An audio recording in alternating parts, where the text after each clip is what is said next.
Theoretical भी हैं। तो पॉलिटिकल में तो कुछ भी नया नहीं है,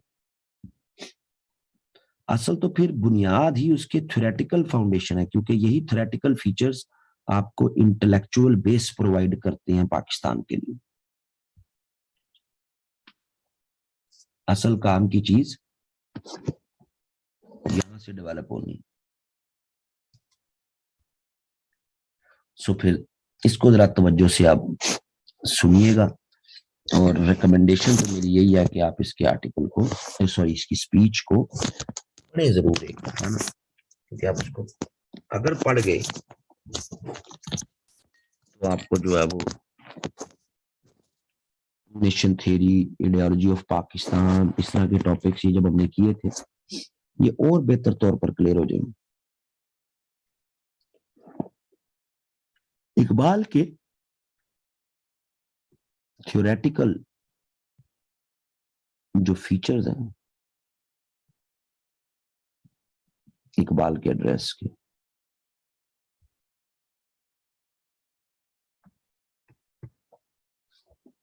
उसमें पहला जो फीचर है जो हम उसके एड्रेस से निकालते हैं, उसके नजदीक इंडिया इज ए सब कॉन्टिनेंट।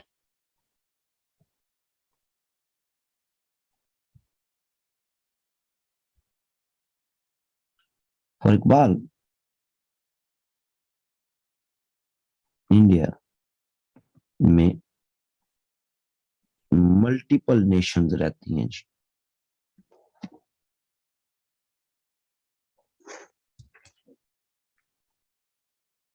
और उन मल्टीपल नेशंस में एक नेशन फिर मुस्लिम्स भी हैं।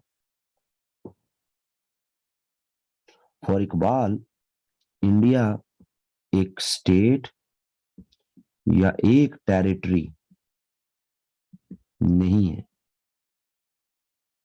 इकबाल के नजदीक इंडिया एक सब कॉन्टिनेंट है, बर्रे सगीर, सब कॉन्टिनेंट। ये एक कंट्री है ही नहीं। ये कभी हिस्टोरिकली, जियोग्राफिकली वन कंट्री रहा ही नहीं।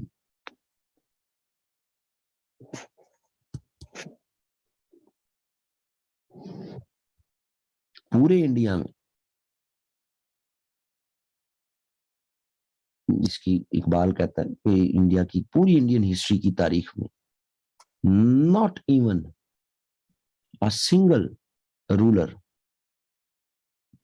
Ruled India. बड़े बड़े बादशाह भी आए, औरंगजेब आलमगीर आया, अशोक आया, ठीक है जी, चंद्रगुप्त आया, ऐसे कि जो सबसे ज्यादा जिनकी बादशाह जो है इलाकों में फैली, but not in all at all India level. फिर भी छोटे मोटे और बादशाह मौजूद रहे। तो ये एक मुल्क कभी रहा ही नहीं।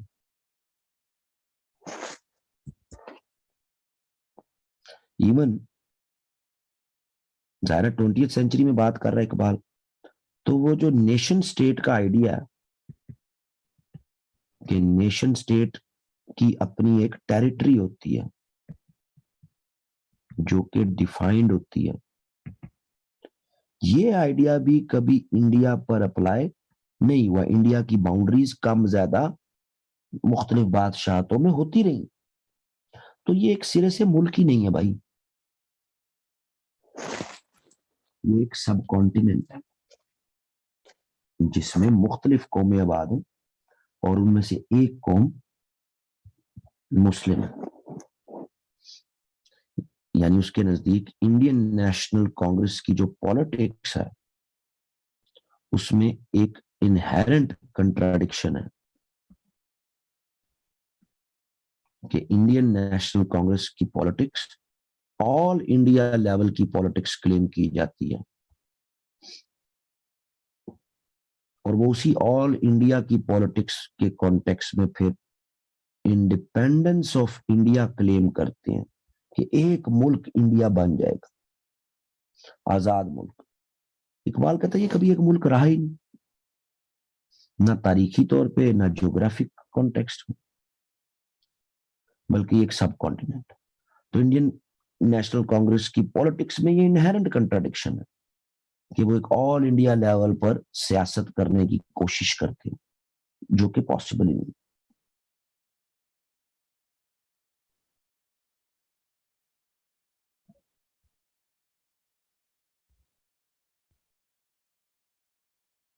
फिर इकबाल अपने इस आइडिया को जस्टिफाई करने के लिए दो एग्जाम्पल्स का सहारा लेता है। एग्जाम्पल्स कह दें आप या दो आर्गुमेंट्स कह दें आप, दो आर्गुमेंट्स का सहारा लेता है। इकबाल कहता है जनाब नेशन क्या होती है, what is a nation, nation है क्या, आप इसको डिफाइन कैसे करें।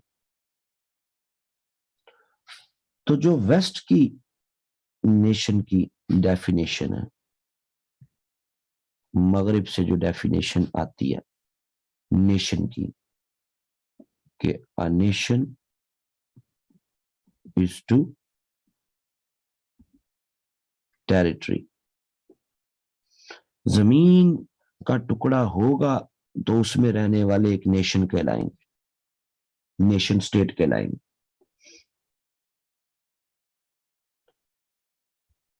तो अगर हम इस वेस्ट की डेफिनेशन को इंडिया पे अप्लाई करें तो इंडिया एक टेरिटरी है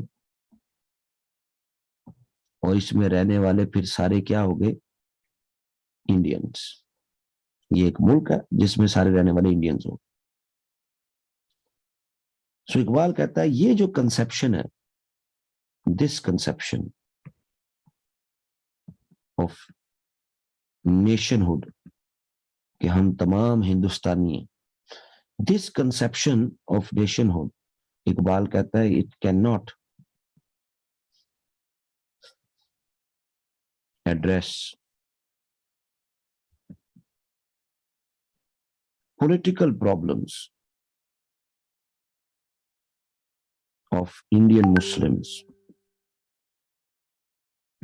इससे इंडियन मुस्लिम्स के सियासी मसाइल हल नहीं होते।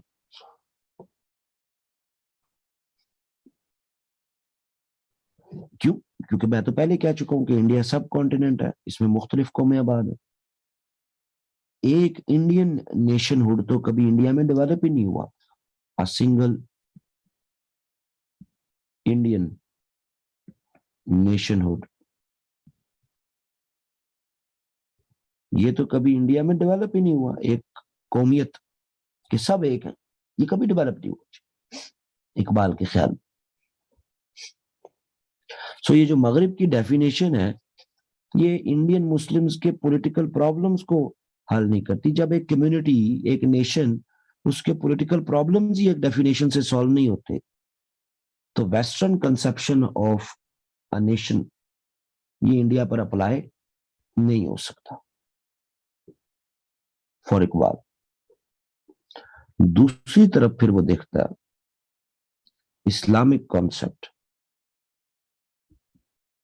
नेशनहुड का, कौमियत का, इस्लामिक कंसेप्शन। तो इस्लामिक कंसेप्शन तो फिर जो है वो यूनिवर्सल मुस्लिम ब्रदरहुड पर है जी।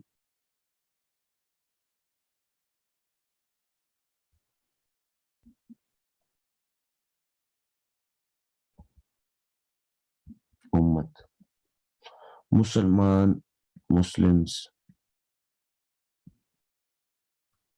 living in any part of the world are one nation, एक उम्मत है, एक कौम है, दुनिया में जहां मर्जी रह रहे। तो ये जो यूनिवर्सल ब्रदरहुड का कॉन्सेप्ट है, ये तो टेरिटोरियल लेस है, इसमें टेरिटरी नहीं आ रही कि इस टेरिटरी में रहने वाले मुसलमान एक कौम है, any part of the world में रहने वाले एक कौम। ये मुस्लिम्स ऑफ इंडिया को तो ये डेफिनेशन समझ आती है, बिकॉज ये उनके फेथ के साथ जुड़ी हुई है। तो ये मुस्लिम्स ऑफ इंडिया को तो बात समझ आती है कि दुनिया में रहने वाले तमाम मुसलमान हम भाई हैं, एक उम्मत है, एक कौम, रिलीजन की बुनियाद। बट ये बात ना इंडियन नेशनल कांग्रेस को समझ आ सकती है, ना ही ये बात ब्रिटिश को समझ आ सकती, क्योंकि इंडियन नेशनल कांग्रेस की पॉलिटिक्स भी एक टेरिटरी की पॉलिटिक्स है, और ब्रिटिश भी नेशन के आइडिया को उसी वेस्ट के आइडिया के तौर पर देखते हैं, एक इंडिया और उसमें रहने वाले तमाम इंडियंस। सो जो पॉलिटिकल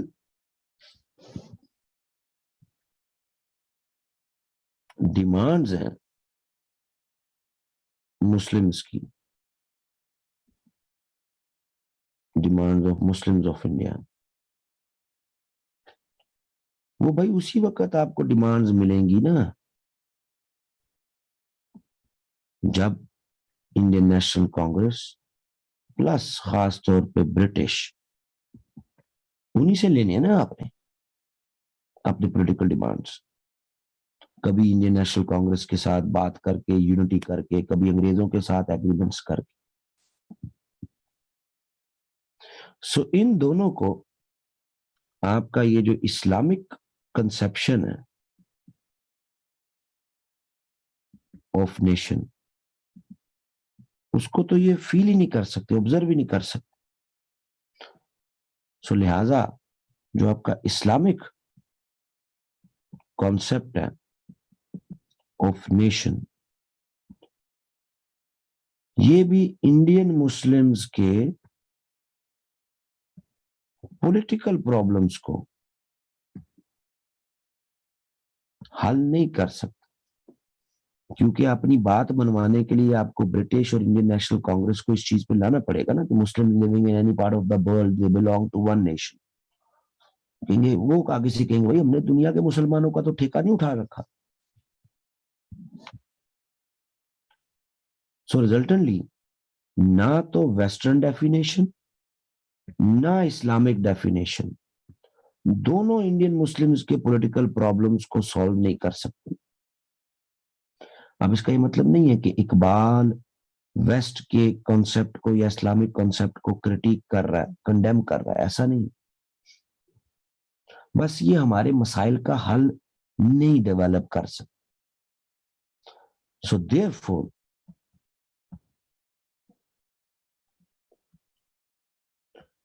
इकबाल को एक न्यू डेफिनेशन ऑफ नेशन वो बनानी पड़नी है, एक ऐसी डेफिनेशन, न्यू डेफिनेशन जो कि इंडियन नेशनल कांग्रेस को भी समझ आए और जो ब्रिटिश को भी समझ आए। समझ आ रही जी बात की?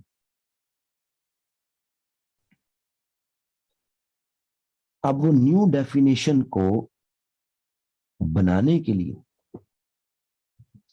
इकबाल जो दूसरी बात, फिर अभी यहां तक अभी हम उसका एक यानी उसके फीचर, एक फीचर पे बात हो रही है,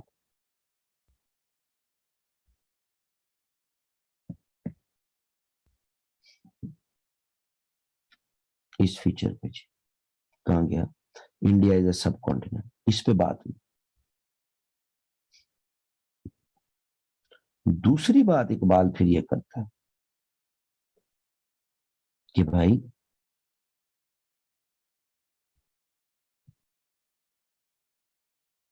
रिलीजन कंप्लीट कोड होता है या नहीं होता।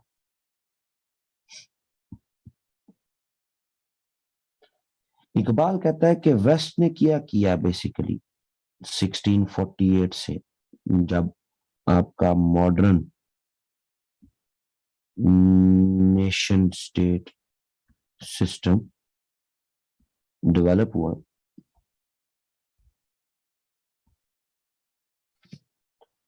तो वेस्ट ने क्या किया, वेस्ट ने रिलीजन को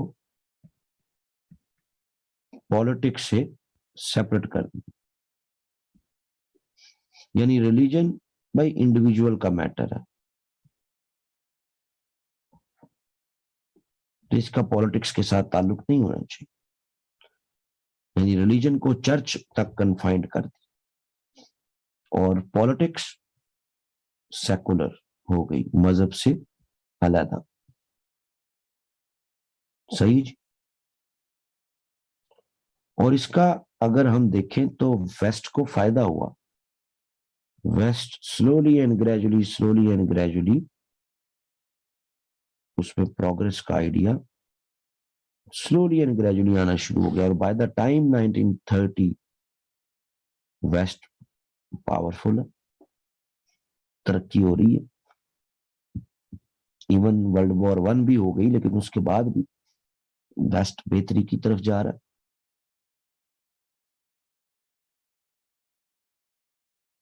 सो वेस्ट की कंसेप्शन ऑफ नेशन से ये साबित होता है कि भाई रिलीजन कंप्लीट कोड नहीं है, religion not a complete code of life, बल्कि ये तो एक छोटा सा एस्पेक्ट है, इंडिविजुअल का मामला है।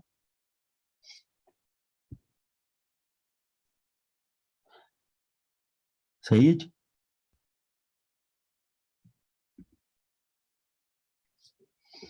लेकिन कहता है आपको अब इस्लामिक पॉलिटिकल सिस्टम के बारे में बताते हैं।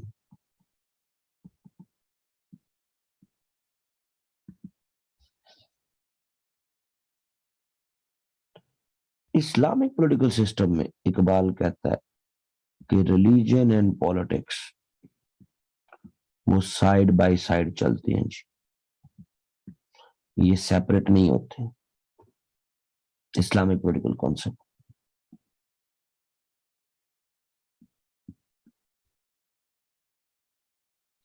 सही जी।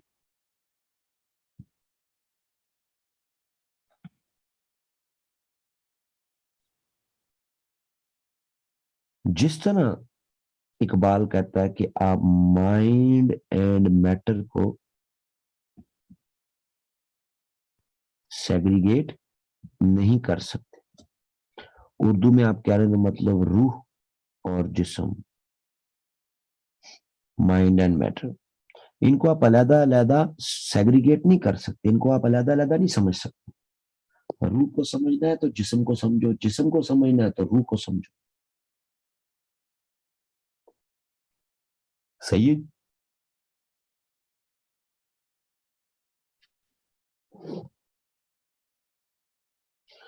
इसी तरह इकबाल कहता है कि सोसाइटी एंड कल्चर ये भी आपस में लिंक्ड होते हैं। सोसाइटी समझनी है तो उसकी कल्चरल प्रैक्टिसेस को समझो, कल्चर समझना है तो उस सोसाइटी में समझो जिस सोसाइटी में वो कल्चर प्रैक्टिस हो। ये आपस में लिंक्ड है, कनेक्टेड है, आप इनको अलग अलग नहीं कर सकते। इसी तरह इकोनॉमी एंड इंटेलेक्ट ये आपस में कनेक्टेड होते हैं जी।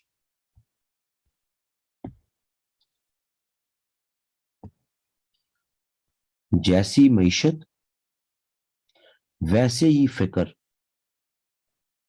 अगर मईशत में सूदखोरी है तो लोगों का जो इंटेलेक्ट है उसमें भी फिर हमें हिर्स, हवस, पैसे की ये नजर आएगी। तो इकोनॉमी और इंटेलेक्ट, फिक्र, सोच माशरे की ये भी आपस में कनेक्टेड होती है, आप इनको अलग अलग नहीं कर सकते। इसी पैटर्न पर इकबाल कहता है कि आप रिलीजन एंड पॉलिटिक्स दोबारा लिख।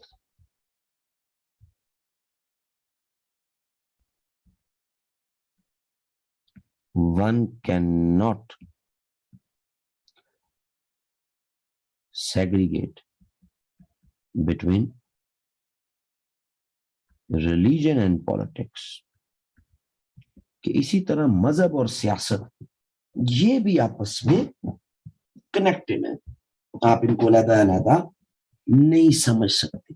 हाँ, मगरिब ने ऐसा कर लिया कि मजहब और सियासत को अलग-अलग कर दिया,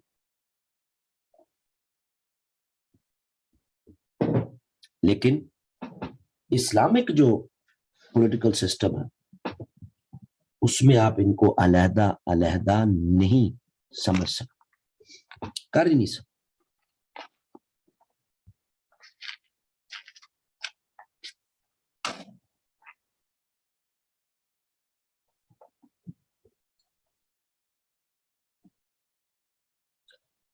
गॉड की तरफ से मैसेंजर,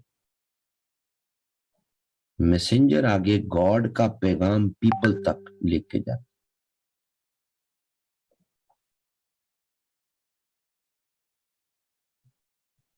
गॉड का कॉन्स्टिट्यूशन कुरान आगे लोगों तक लेके जाता, वही इसके मुताबिक चलो।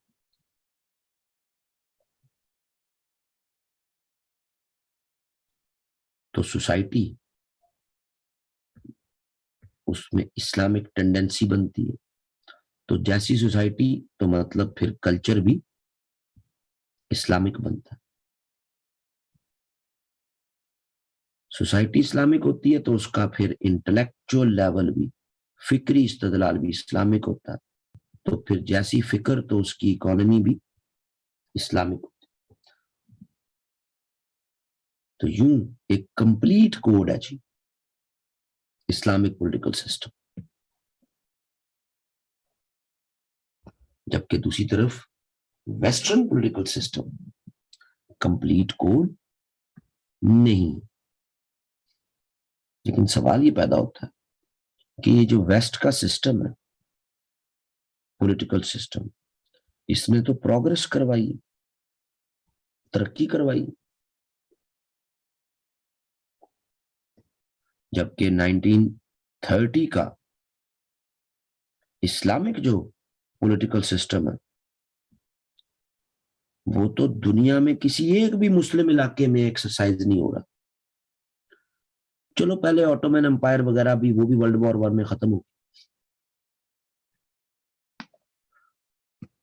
मुसलमान तो मुस्लिम्स डिवाइडेड है पूरी दुनिया में, इवन इन 1930s। तो इसका मतलब है जो सिस्टम प्रोग्रेस करवाता है वही बेहतर है। तो इकबाल कहता है प्रोग्रेस बहुत बड़ी बात करता है, can not be a criterion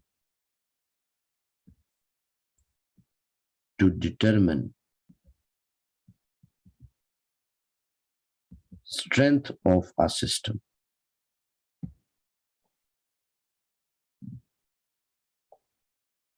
progress criteria हो ही नहीं सकती कि जिससे आप ये अंदाजा लगा लें कि कोई निजाम कितना स्ट्रेंथ है, उसमें कितना पावरफुल है।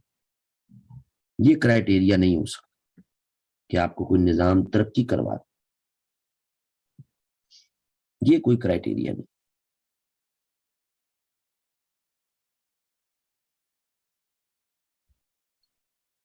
अब बहुत गहरी बात, बहुत मजेदार बात, इसको जरा आसान जुबान में हम समझ लें पहले, ताकि हमारे लिए मुश्किल ना हो। फर्ज कर लें आपका एक दोस्त है ए, ईयर 2000 में ए बहुत पुअर है और फिर ए आपको 2022 में मिलता है, बहुत रिच है। तो आप क्या कहेंगे कि इसने बड़ी तरक्की कर ली, प्रोग्रेस कर ली, इसके पास अब लैंड भी है, इसके पास जनाब रिसोर्सेज भी हैं, कैश भी है, तो इसने तो बड़ी तरक्की कर ली। यही कहेंगे कि मेहनत की है जी, इसने मेहनत की है तो तरक्की हुई है। बट आपको पता लगे कि ये जो पुअर से वो रिच हुआ है, तो इसका तरीका क्या था, मेथड क्या था, क्या किया इसने? इसने कोई बिजनेस किया, इसने कोई एग्रीकल्चर की, इसने किया क्या? तो आपको पता लगा भाई इसने तो स्मगलिंग की। ये स्मगलिंग के धंधे में लग गया था, जिसकी वजह से इसने इतना पैसा कमा लिया। तो क्या आप उसकी प्रोग्रेस को जस्टिफाइड कहेंगे अखलाकी तौर पर? नहीं कहेंगे ना। तो progress can not be a criteria to determine strength. इसका मतलब है स्मगलिंग का तरीका, आप कह रहे हो जी ठीक है, आओ स्मगलिंग करें तो इससे तरक्की हो जाती है। प्रोग्रेस कोई क्राइटेरिया नहीं है तरक्की के मयार को जज करने, इसको किसी भी निजाम की स्ट्रेंथ को जज करने। ये बात समझ आती जी? ये जरूरी है इस चीज को समझना कि इकबाल हमारी जो इंटेलेक्चुअल फाउंडेशंस में वो कितना इंपॉर्टेंट है। क्यों जी, किसी का कोई इशू, कोई सवाल इस पे, इस बात को लेके अगर नहीं समझ आती तो?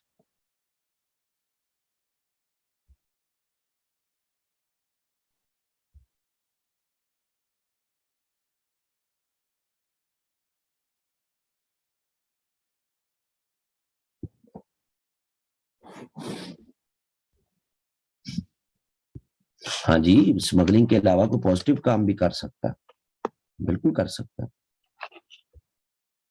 लेकिन वो जो तरीका है, जिस तरीके से उसने काम किया, असल तो उसकी इंपॉर्टेंस हो गई ना, तरक्की की इंपॉर्टेंस तो ना हुई ना। उसने अपने अच्छे अखलाक के जरिए कारोबार किया, नेक नीति के साथ कारोबार किया, जिसकी वजह से तरक्की हुई। तो तरक्की पे तो फोकस नहीं हो रहा, असल तो उसी मेथड पे तो फोकस हो रहा है ना।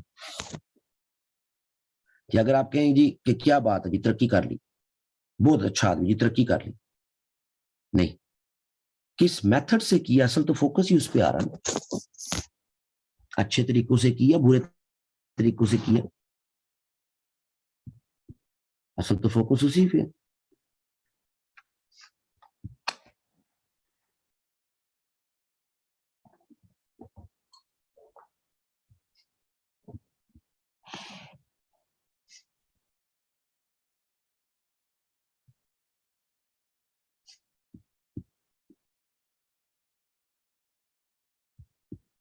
ऐसे जो लेक्चर्स होते हैं वो मुझे देने का बड़ा मजा आता है। स्टूडेंट्स का जो इंटेलेक्ट लेवल है वो खुल के सामने आ जाता है। सीएसएस के पेपर हुए, एक स्टूडेंट ए है, एक स्टूडेंट बी है। स्टूडेंट ए टॉप 10 में आ गया, स्टूडेंट बी भी टॉप 10 में आ गया। दोनों ने प्रोग्रेस की, इसका मतलब है दोनों की तरक्की हुई। क्या बात, जबरदस्त जी, अफसर लग गए, क्या बात, क्या बात। बात खत्म हो जाएगी। इकबाल कहता है सिर्फ ये देख लेना कि दोनों टॉप 10 में आए हैं, तो आप जी दोनों को इज्जत भी दें, रुतबा भी मिल गया, इनको इज्जत भी दें, इनको रिस्पेक्ट भी दें, क्योंकि इन्होंने जनाब तरक्की कर ली। इकबाल कहता है ये गलत है, क्योंकि पता लगा कि इसने चीटिंग की, इसने मेहनत की, तो आपने मेहनत करने वाले को और चीटिंग को दोनों को एक ही स्टेटस दे दिया।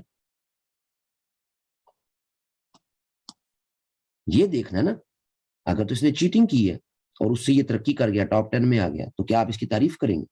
नहीं करेंगे ना। इसने एफर्ट की तो आप इसकी तारीफ करेंगे। तो असल इंपॉर्टेंस किस चीज की हुई? उस मेथड की जिसके जरिए इन्होंने सीएसएस किया, ना कि मेयरली सीएसएस हो गया जी, टॉप 10 में आ गए, बस जिस तरह भी हो गए आ गए ना जी, क्या बात।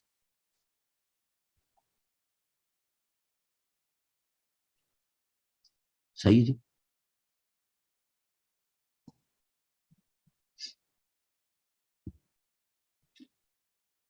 सो वेस्ट की तरक्की कैसे हुई? वेस्ट की प्रोग्रेस कैसे हुई। वेस्ट 1930 में इंडस्ट्रियलाइज्ड है, एडवांस्ड है, तरक्की याफ्ता है। तो इसका मतलब है कि वेस्ट का सिस्टम, वेस्ट का निजाम ये जनाब बेहतरीन है, क्योंकि उस निजाम में रहते हुए उन्होंने तरक्की कर ली। नहीं, ये देखना पड़ेगा कि ये निजाम कैसे, किन मेथड्स पे चला। इस निजाम में तो आपने कॉलोनीज से रिसोर्सेज अपनी तरफ मंगवाए, उन रिसोर्सेज पे तरक्की की, लूट खसूट का बाजार गर्म किया। मेयरली तरक्की कर ली तो आपके निजाम अच्छा है, मेयरली टॉप 10 में बंदा आ गया तो आपके बंदा बड़ा जबरदस्त है, बड़ा काबल, बड़ा मेहनती है जी, क्योंकि टॉप 10 में आ गया। आप ये देखेंगे किस तरीके से टॉप 10 में आया, आप ये देखेंगे कि किस तरीके से इस निजाम ने तरक्की कराई। तो तरीका तो लूट खसूट का था जी। तो progress can not be a criteria. और ये प्रोग्रेस जो है वो मटेरियल प्रोग्रेस ही है, जाहिर है, जो दुनियावी, जिस तरह भी एक बच्चे ने कहा।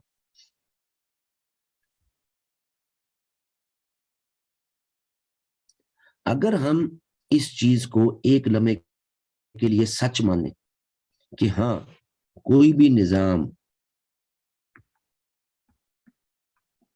उसको अगर आपने गेज करना है कि ये निजाम कितना बेस्ट है, और आप कहते हैं उसको बेस्ट देखने के लिए आप ये देखें कि वो निजाम आपको प्रोग्रेस करवाता है, डेवलपमेंट करवाता है। अगर करवाता है तो आप कहेंगे निजाम बेहतरीन है। तो इस लिहाज से तो निजाम कौन सा बेहतरीन हुआ जी एज ऑफ 1930? कौन सा निजाम बेहतरीन हुआ? जो प्रोग्रेस कराता है, जो डेवलपमेंट करवाता है। जो निजाम प्रोग्रेस और डेवलपमेंट कराता है जी, वही बेहतरीन है। तो कौन सा निजाम एज ऑफ 1930 बेहतरीन हुआ? वेस्ट का। ऐसा ही है। यानी कोई भी और निजाम, यानी इस्लामिक सिस्टम, क्योंकि इस्लामिक सिस्टम, क्या ये बेस्ट है? तो देखते हैं जी, क्या इसने प्रोग्रेस करवाई? तो जी मुसलमान एज ऑफ 1930 तो डिवाइडेड है पूरी दुनिया में। तो इसका मतलब है कि ये निजाम ठीक नहीं है। यानी कि ये जब आप आर्गुमेंट दे रहे हैं तो आप कह रहे हैं पूरा इस्लामिक सिस्टम जो गॉड की तरफ से आया हमने तो नहीं दिया, जो उसके मैसेंजर की तरफ से आया हमने तो नहीं दिया, जो गॉड का कॉन्स्टिट्यूशन है इस निजाम का कि इसके मुताबिक आपने चलना है, तो ये तो फिर सारा क्या हो गया? नाउज़ बिल्ला, ये तो खराब हो गया सारा। क्यों? क्योंकि जनाब इस निजाम ने तरक्की नहीं करवाई।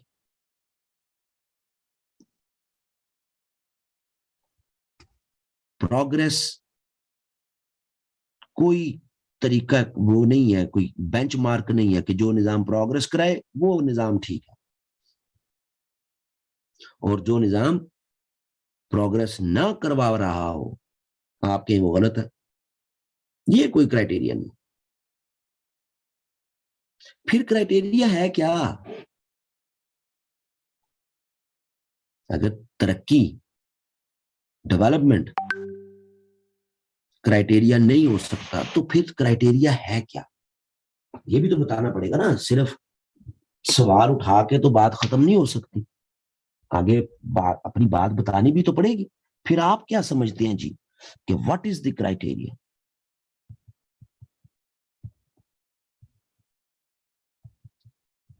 To determine strength of a system?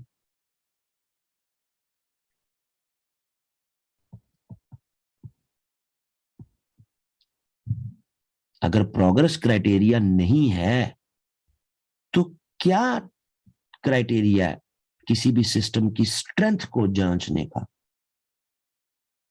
तो इकबाल के नजदीक सिस्टम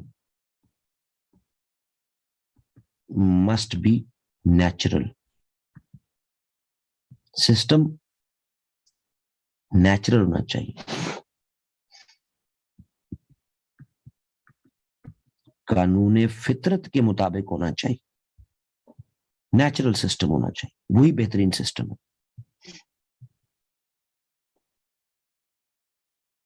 कौन से सिस्टम की बात हो रही है? याद रखें, पॉलिटिकल सिस्टम की, सियासी निजाम की, कि पॉलिटिकल सिस्टम नेचुरल होना चाहिए।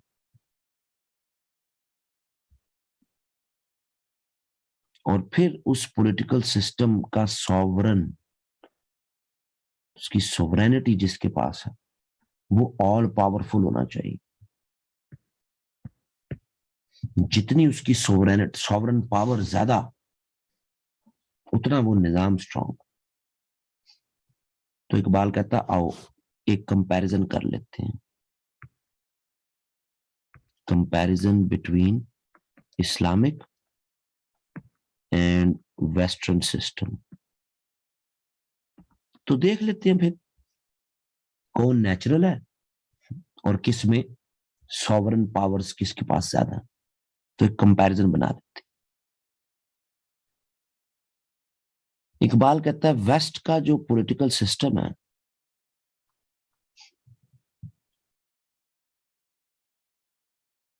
वो अननेचुरल है, जबकि जो इस्लामिक सिस्टम है वो नेचुरल है।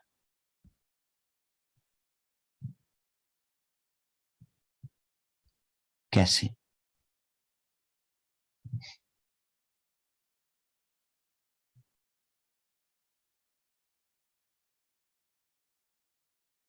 रिलीजन एंड पॉलिटिक्स ये आपस में इंटरट्विन्ड है इस्लामिक सिस्टम में। Religion and politics western system में सेपरेट है।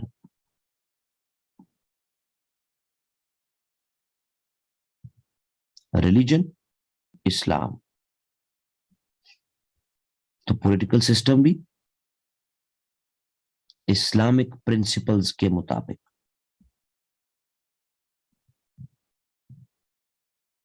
रिलीजन को एक्सरसाइज कौन करता है? पीपल, सोसाइटी, ऐसे ही। तो जब रिलीजन एंड पॉलिटिक्स साथ साथ चलते हैं तो उसका पहला इंपैक्ट सोसाइटी पे पड़ता है। तो सोसाइटी कैसी रहती है, उसकी टेंडेंसी कैसी रहती है? इस्लामिक। तो मैं पहले कह चुका हूं, इकबाल कहता है कि सोसाइटी को समझना है तो किसको समझो? अगर आपने सोसाइटी को समझना है तो किसको समझो जी?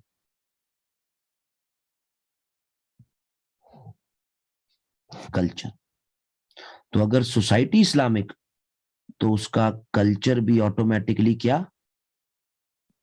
इस्लामिक। ये बात समझ आ रही? नेचुरल कनेक्शन डेवलप हो रहा है ना, यहां से आ रहा है रिलीजन से, नीचे नेचुरल कनेक्शन बनता जा रहा है। दूसरी तरफ पॉलिटिकल सिस्टम इस्लामिक प्रिंसिपल्स पर।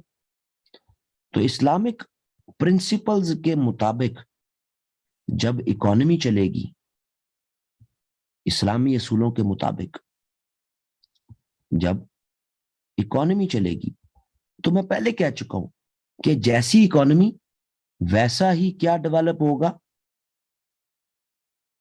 जैसी इकोनॉमी वैसा क्या? क्यों जी?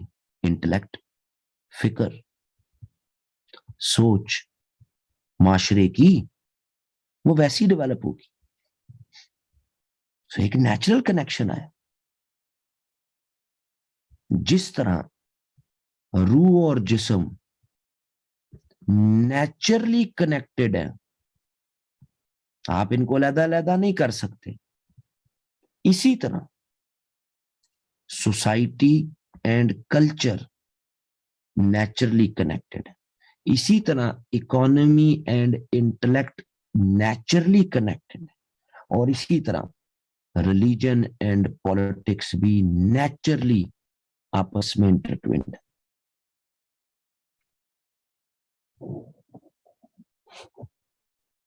जबकि मगरबी माशरे में ऐसा नहीं है।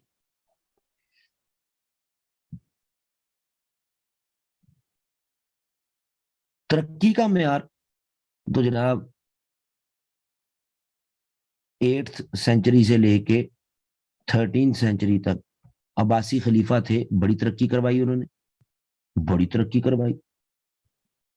फिर स्पेन में भी मुसलमानों की खिलाफत रही, बड़ी तरक्की हुई। फिर ऑटोमन आ गए जी, क्या बात है जी। फिर बाद में डिक्लाइन कर गए। तो अगर तरक्की क्राइटेरिया है तो डिक्लाइन का जिम्मेदार भी फिर वही सिस्टम हुआ ना। अगर सिस्टम ही तरक्की करवा रहा है और कल को आप डिक्लाइन कर जाते हैं तो उसका जिम्मेदार भी कौन हुआ फिर? सिस्टम ना।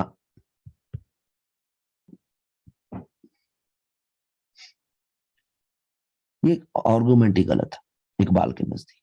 नेचुरली कनेक्टेड होना चाहिए।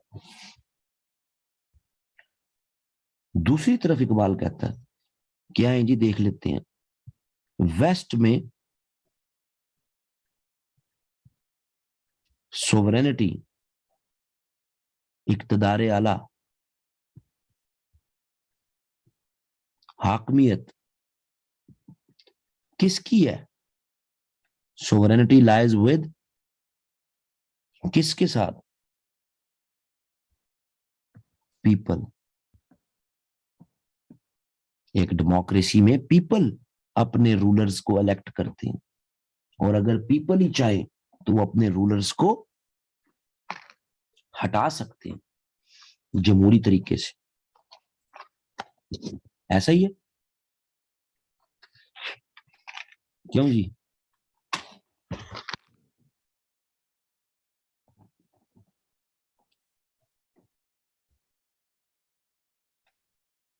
तो इसका मतलब हुआ कि पावरफुल पीपल हुए ना जी। ताकत का सरचश्मा अवाम है, कितनी दफा सुनते हैं।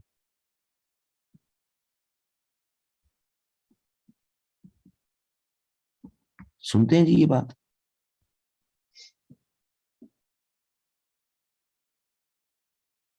लेकिन ये पीपल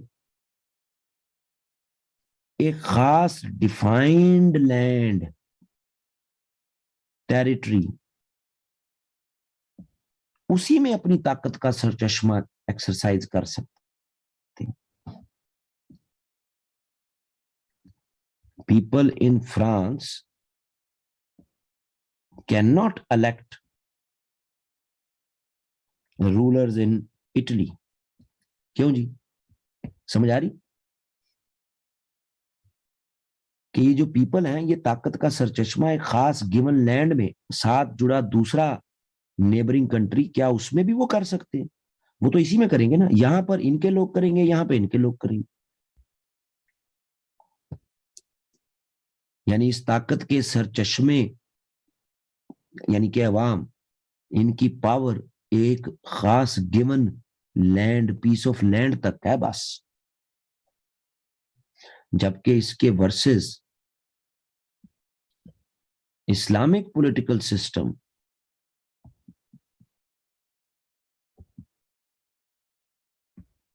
इसका सॉवरन कौन है जी? इसकी सोवरेनिटी, इसका इक्तदार आला, इसकी हाकमियत किसके साथ जुड़ी हुई है जी? इस्लामिक पॉलिटिकल सिस्टम का सॉवरन, हाकमियत, इक्तदार आला किसके साथ जुड़ी? गॉड के साथ।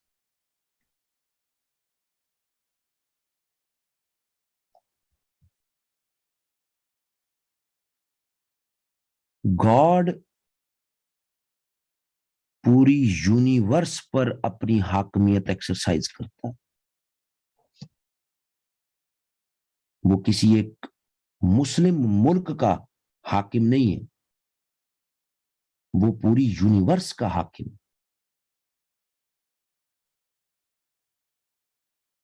जिसकी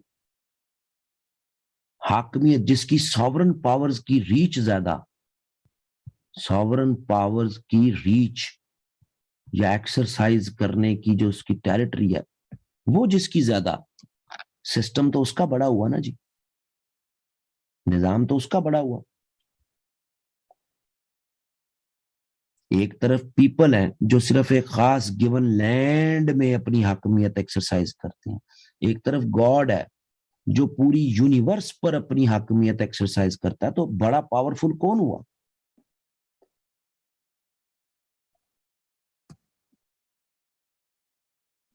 ये जिस दिन इकबाल के एड्रेस को ना उसकी ट्रू स्पिरिट में हम अपने मैट्रिक FA BA तक ले गए ना, हमारे आधे मुताला पाकिस्तान के मसले हल हो जाएंगे।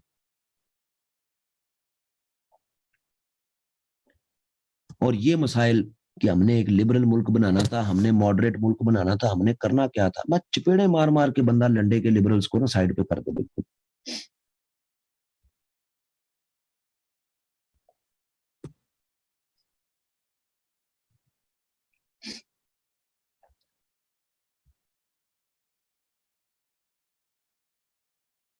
क्यों जी?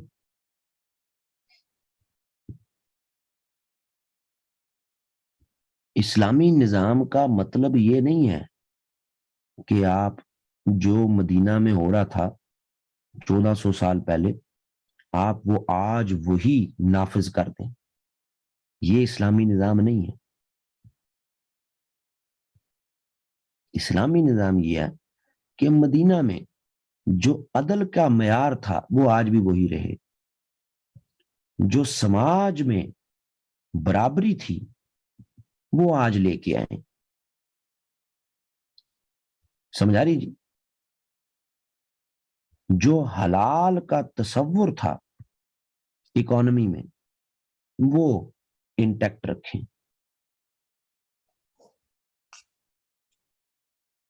आज की रोशनी में, आज के यानी कि मसाइल को इस्लामी कवानीन की रोशनी में, ये नहीं है कि चीज को पूरे का पूरा उठा के जो है वो उसको ले आना।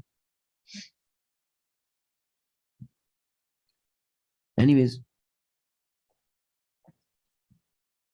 तो जनाब जो पूरी यूनिवर्स को चला रहा है वो बड़ा हाकिम हुआ ना जी।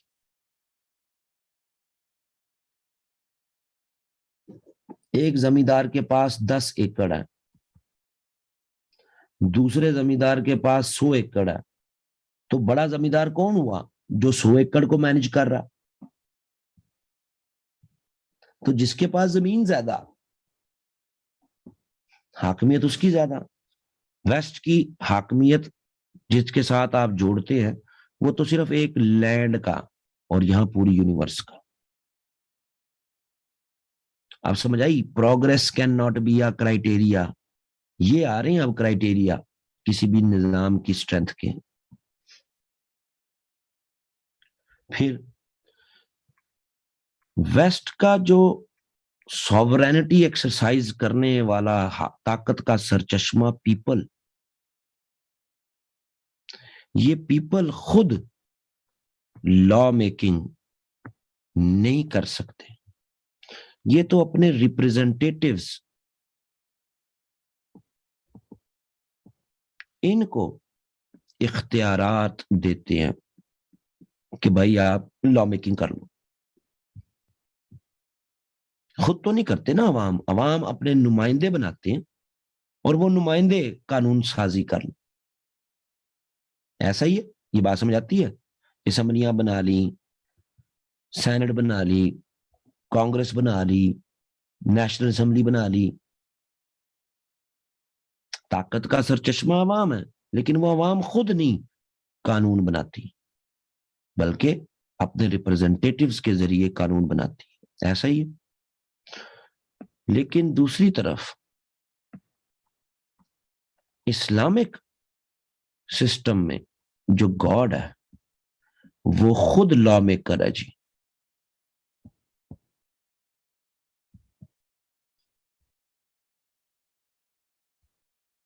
कभी उसने अपने कॉन्स्टिट्यूशन तौरात की सूरत में दिए, कभी जबूर की सूरत में, कभी अंजील की सूरत में, कभी कुरान की सूरत में। वो खुद लॉ मेकर है। ये बात समझ आ रही है जी? तो वो खुद बड़ा सॉवरन भी है, लॉ मेकिंग भी खुद करता। तीसरी बात, वेस्ट में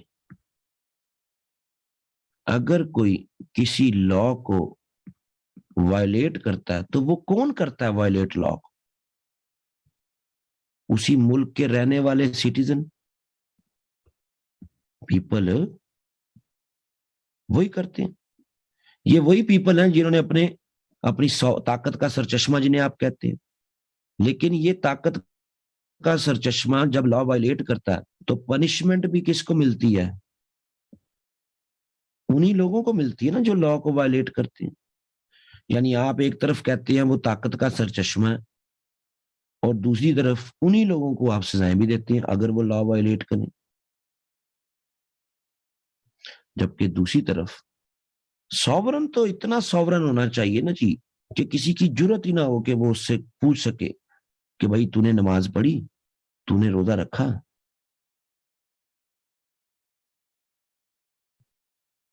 क्यों जी? तो गॉड से कौन पूछ सकता है कि हाँ भाई तूने जलजले ला के इतने हजारों लोग मार दिए, तूने सैलाब ला के इतने लाखों लोग मार दिए, तूने कोविड दुनिया में ला के इतने करोड़ों लोग मार दिए? कौन पूछ सकता है? क्या कोई इस सॉवरन को क्वेश्चन कर सकता है? क्या उसको किसी कोर्ट ऑफ अपील में ला सकता है, खड़ा कर सकता है? क्यों जी? सॉवरन तो फिर यॉन बुदिन कहता है ना, यॉन बुदिन, हम नहीं कहते, वेस्ट का ही एक स्कॉलर कहता है कि सोवरेनिटी क्या है? सोवरेनिटी क्या है? Sovereignty absolute power, unrestrained by any law. हाकमियत क्या है? इतनी एब्सोल्यूट पावर कि वो किसी भी लॉ से आप उसको चेक में ना रख सके।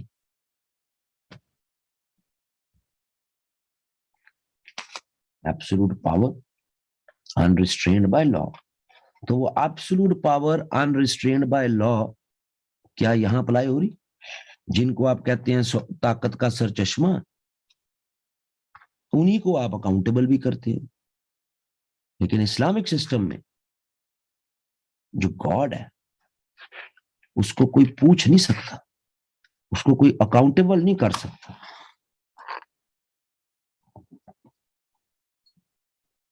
जिसकी हाकमियत ज्यादा, उसी का निजाम बेहतरीन। और जो निजाम कुदरत या फितरत के असूलों के मुताबिक, वही निजाम बेहतरीन।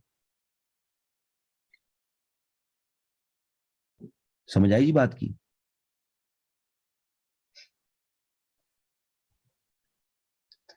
ये उसका अभी दूसरा फीचर आया।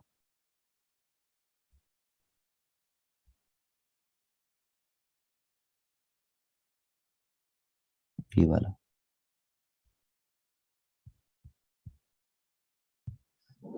अब आखिरी फीचर,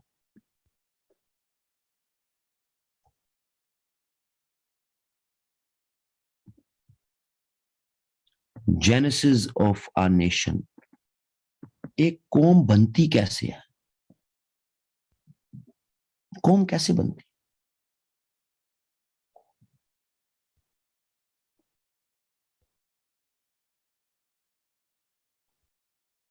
वेस्ट में जो एक उसकी तहरीरों में, मगरिब की तहरीरों से आपको इकबाल कहता चीज मिलती है कि जी क्योंकि हमारी लैंग्वेज एक है तो हम एक कौम है, क्योंकि हमारा कलर एक है तो हम एक कौम है, इवन क्योंकि हम रिलीजन एक है तो हम एक कौम है, क्योंकि हमारी हिस्ट्री एक है तो हम एक कौम है, ईटीसी।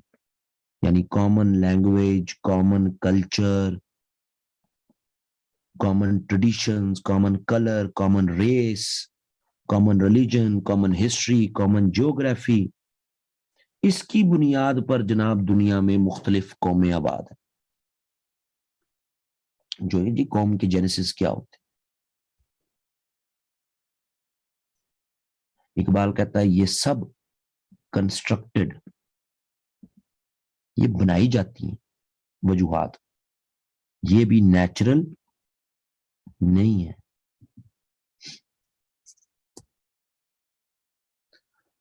कौम कैसे बनती है?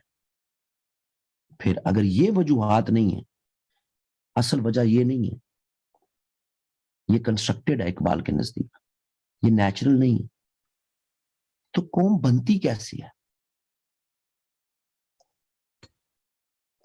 इकबाल कहता है कि कोई भी ग्रुप ऑफ पीपल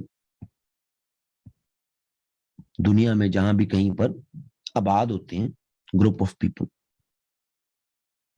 ये अपना एक वे ऑफ लाइफ, अपनी एक सेपरेट आइडेंटिटी तश्कील दे लेते हैं, इसको डेवलप कर लेते हैं। वो उनके कल्चर में भी रिफ्लेक्ट हो रही होती है, वो उनकी सोसाइटी में भी रिफ्लेक्ट हो रही होती है, वो उनकी पॉलिटिक्स में भी रिफ्लेक्ट हो रही होती है, वो उनकी इकोनॉमी में भी रिफ्लेक्ट हो रही होती है। समझ आ रही जी? तो लोग, ग्रुप ऑफ पीपल, वो अपना एक वे ऑफ लाइफ, एक तशख्खुस, एक आइडेंटिटी बना लेते हैं, जो उनके मुख्तलिफ कल्चर, सोसाइटी, पॉलिटिक्स, इकोनॉमी के जरिए रिफ्लेक्शन हो रही होती है उसकी, उस वे ऑफ लाइफ की। जब इस वे ऑफ लाइफ यानी इस आइडेंटिटी को किसी भी अदर ग्रुप ऑफ पीपल, जब उससे थ्रेट होता है, खतरा महसूस होता है या खतरा आता है, तो फिर लोग अपनी आइडेंटिटी को प्रोटेक्ट करने के लिए इकट्ठे हो जाते हैं, ज्वाइन हैंड कर लेते हैं, इकट्ठे हो जाते हैं। और लोगों को इकट्ठा करने के लिए जो फोर्स, जो कुव्वत इस्तेमाल की जाती है लोगों को इकट्ठा करने के लिए, वो कुव्वत होती है कि आ जाओ सारे कॉमन लैंग्वेज बोलने वाले इकट्ठे, आ जाओ सारे एक कलर वाले, एक रेस वाले, एक रिलीजन वाले, एक हिस्ट्री वाले, एक ज्योग्राफी वाले, आ जाओ सब। क्यों? क्योंकि हमारी आइडेंटिटी को इस ग्रुप ऑफ पीपल से खतरा है। आ जाओ सारे, हम एक हैं, हमें बचानी है अपनी आइडेंटिटी। तो असल में कौम किस तरह तश्कील होती है? आइडेंटिटी की वजह से, शनाख्त की वजह से। आइडेंटिटी बुनियाद है जी, बेस है किसी भी नेशन के बनने की। ये बात समझ आई जी? मीनिंग देयर बाय कि इंडिया के मुसलमानों आओ ज्वाइन हैंड कर लो, क्योंकि तुम्हारी आइडेंटिटी इन इंडिया थ्रेट में है।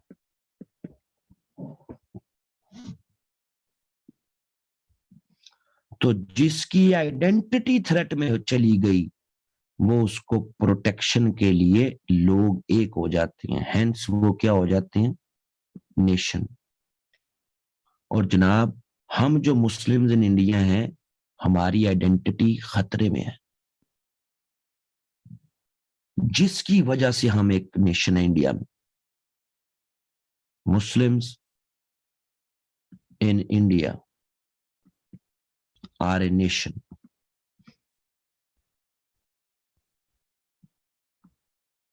मुसलमान इंडिया में एक कौम है, बिकॉज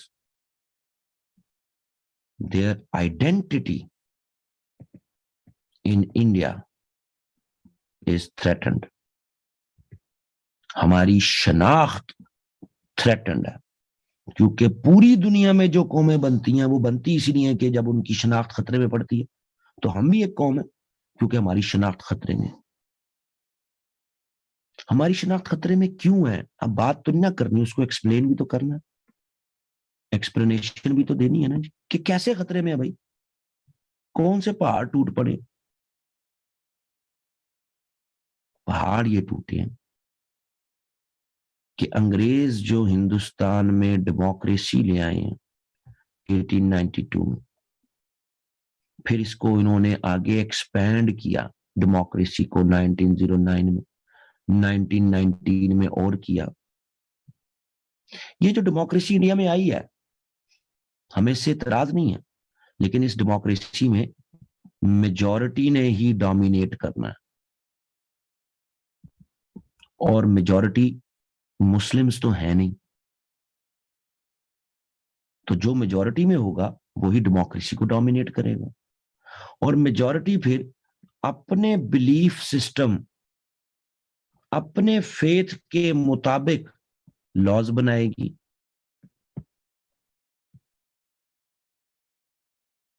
सही है जी।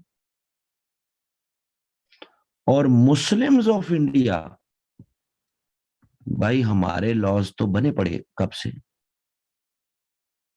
मतलब फिर हमारे लॉज की जगह कोई और लॉज हमारे पे अप्लाई किए जाएंगे, जिससे हमारी आइडेंटिटी खतरे में पड़ेगी,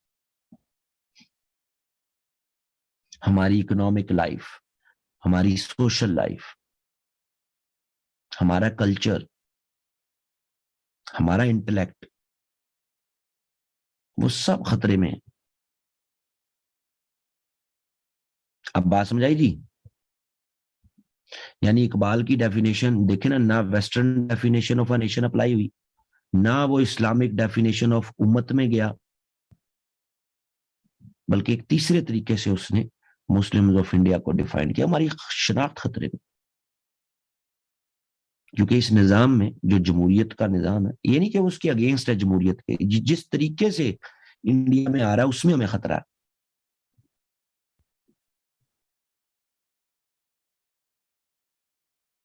तो हमें तो ऐसा निजाम चाहिए जो कंप्लीट कोड हो, complete code of life offer करता हो, जिसमें हमारी आइडेंटिटी प्रोटेक्ट रह सकती है।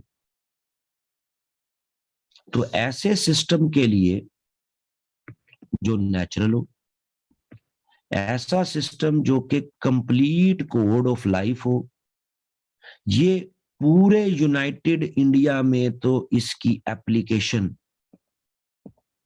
क्या पॉसिबल है? हमने कोई दूसरों पे जबर करके उन पे तो नहीं ना अपना निजाम राइज करवाना। तो पूरे यूनाइटेड इंडिया पे तो इसकी एप्लीकेशन इस नेचुरल और कंप्लीट कोड की पॉसिबल नहीं, क्योंकि मुस्लिम्स माइनॉरिटी में है, मुस्लिम मेजॉरिटी में तो नहीं है। और माइनॉरिटी किसी भी इलेक्शंस में वो तो नहीं ना ऊपर आके लॉ मेकिंग या हुकूमतें बना सकती। तो लिहाजा मैं ये समझता हूं कि अगर पंजाब, सिंध, बलूचिस्तान, NWFP, इनको अमेलगमेट करके एक स्टेट बना दी जाए, जिसमें मुसलमान अपने असूलों के मुताबिक चला लें इस एरिया को, विद इन इंडिया और विदाउट इंडिया। ये पूरा सेंटेंस है। चाहे इंडिया के अंदर, यानी ये पूरा इंडिया, इसमें हमारे ये वाले जो इलाके हैं, इसमें हम अपने तरीके से रह लेंगे, रहेंगे हम एक इंडिया में, लेकिन हम इसमें अपने तरीके से रह लें विद इन इंडिया, और विदाउट इंडिया यानी हमारे फिर या फिर ये इलाके अलग ही हो जाए, इनका बाकी इलाकों के साथ कोई ताल्लुक ना। तो अगर विद इन इंडिया, तो फिर इस पूरे इंडिया का क्या निजाम होगा? वो आगे ना पॉलिटिकल फीचर्स, ये पूरे इंडिया में ज़ाहिर है इसकी यहाँ पे असेंबली भी होगी, उसमें फिर हमारे 33% लोग बैठे, ये पूरा इंडिया फेडरेशन हो, इसमें ऑटोनॉमी भी हो। समझ आ रही जी? इसमें इसके पंजाब में सीटें कितनी देनी है वो सेंटर ने तयन करना है, इसके सिंध को बॉम्बे से अलग करना है वो भी सेंटर ने तयन करना है। तो पॉलिटिकल जो फीचर्स हैं, अगर एक इंडिया, उसमें हमारे इलाके लगा दे दो, उसमें हम अपने मुताबिक रह लें, ताकि हमारी आइडेंटिटी सिक्योर रहे। या फिर जिस तरह 1930 में इंडिपेंडेंस के नाम पर बहुत कांग्रेस की ने, जो इंडियन नेशनल कांग्रेस ने इंडिपेंडेंस की तहरीक चलानी शुरू की, वो बड़ी जोर पकड़ रही है। तो अगर अंग्रेज हिंदुस्तान छोड़ के जाते हैं तो मेहरबानी हमें हमारे इलाके अलहदा दे दो, ताकि हम उसमें अपने असूलों के मुताबिक जिंदगी गुजार सकें, क्योंकि हम एक कौम है, क्योंकि हमारी आइडेंटिटी थ्रेटन है। अब पिछले जो दोनों फीचर्स हैं इस जेनेसिस ऑफ अ नेशन में, उनका वो इनकॉर्पोरेट हो गए ना आगे बीच में। ये है इकबाल असल, जो जिसने हमें इंटेलेक्चुअल फाउंडेशन प्रोवाइड की है भाई। ये ना होता तो हमें इंटेलेक्चुअल बेस ना मिलती पाकिस्तान की। उसने अपने पूरे एड्रेस में कहीं ये नहीं कहा कि हाय हिंदू हमारे खिलाफ, हाय ये हो गया, हाय वो हो गया। उसने कोई मजाहिब की जंग बना के बात नहीं की। उसने अपना एक नुक्ता नजर रखा। बहुत बाद में, जरा कंक्लूजन में आने, 1940 में जिन्ना ने एक स्पीच की है। जिन्ना की स्पीच कहती है, Muslims in India are a nation according to any definition of a nation. अब ये बहुत बड़ा क्लेम है। अब कोई दुनिया में रेस की बुनियाद पे नेशन है, कोई लैंग्वेज की बुनियाद पे नेशन है, कोई कलर की बुनियाद पे नेशन है, समझ आ रही जी, कोई रिलीजन की बुनियाद पे नेशन है। तो ये जितनी भी नेशंस हैं दुनिया में, हम उन तमाम की डेफिनेशन के मुताबिक इंडिया के मुस्लिम्स भी एक नेशन है। क्यों? ये कैसे जिन्होंने बात कर दी? जाहिर है वो इंस्पायर किससे हुआ इस बात को करने के लिए? इकबाल से। और किसी भी दुनिया की नेशन की डेफिनेशन को जब आप डिग करेंगे, अगर आप उसको डिग करेंगे, तो उसके नीचे आइडेंटिटी थ्रेट मौजूद होगा, जिसकी वजह से वो नेशन बनी। तो आइडेंटिटी थ्रेट इंडिया के मुस्लिम्स को भी, शनाख्त का मसला। आज भी इंडिया में आपको ये नजर आ रहा है ना जी, शनाख्त का है तो मसला।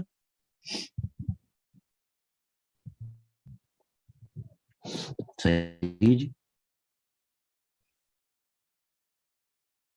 सो ये है जी इकबाल का ड्रेस, कि जो हमारी रियल सेंस में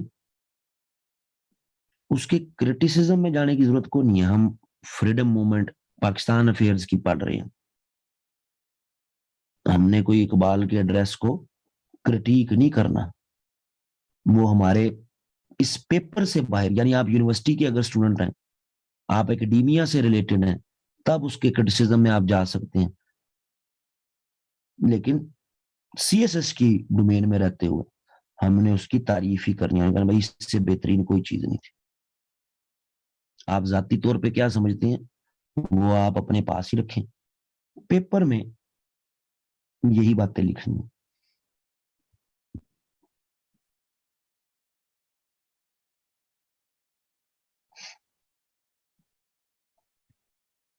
यही आइडियोलॉजी है जी, पॉलिटिकल आइडियोलॉजी उसकी।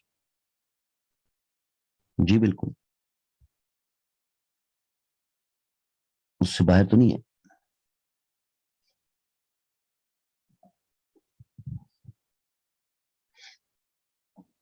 पॉलिटिकल साइंस का जो पेपर 2 के एंड में, जहाँ पे सर सैयद इकबाल और उन सबका जिक्र है ना, वहां पे जो उसके शुरू वाला जो पोर्शन है, उसमें फिर और भी चीजें, उसकी एपिस्टेमोलॉजी और बाकी एस्पेक्ट्स, वो तो बीइंग अ फिलोसोफर वो आप उसको लेके आ रहे होंगे साथ साथ। लेकिन जो पेपर 2 का हिस्सा, उसमें तो बिल्कुल यही। ये था जी आज का लेक्चर। और कल फिर राउंड टेबल कॉन्फ्रेंस और इसको देखेंगे। किसी का कोई इशू, कोई सवाल है तो वो पूछ ले।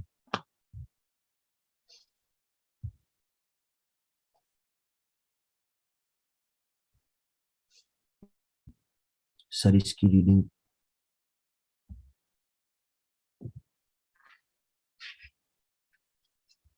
इकबाल का आर्टिकल ऑनलाइन पड़ा हुआ है जी, अगर आप पढ़ना चाहते हैं।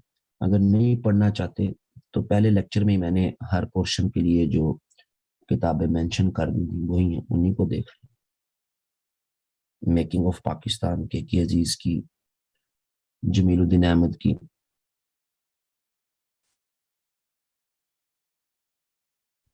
लेकिन मेरी पर्सनल तो यही है कि अगर आपने आगे बढ़ना है, ठीक है, तो आप उसको एक दफा जरूर पढ़ें।